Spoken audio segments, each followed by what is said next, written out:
Okay guys, Assalamualaikum. So hari ni hari kedua kita di bulatan Aman Jaya Meru Ipoh. So hari ni sampai tengah malam. So macam-macam acara ada dekat bulatan ni. Bunga api, ada konsert artis-artis dan ada booth-booth jualan makanan. Dekat sini ada booth jualan dekat 60 booth. So macam biasalah, siapa-siapa yang free singgah booth kita nombor 5 The Sassy Sister. So ada barang-barang kita dah top up dekat sini. T-shirt semua dah top up, semua dah habis. T-shirt collar, baju kemeja, jaket pun ada dekat sini, bag pun ada. Okey, kat kasut depan pun ada, kasut yang pre-love.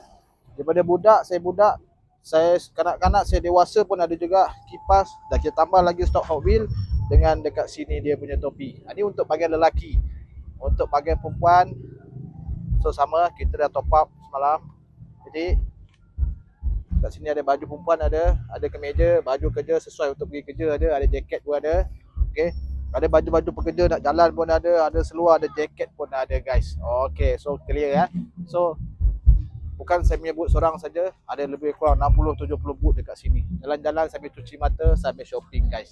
So apa-apa pun, salam merdeka guys. Jumpa next video. Assalamualaikum.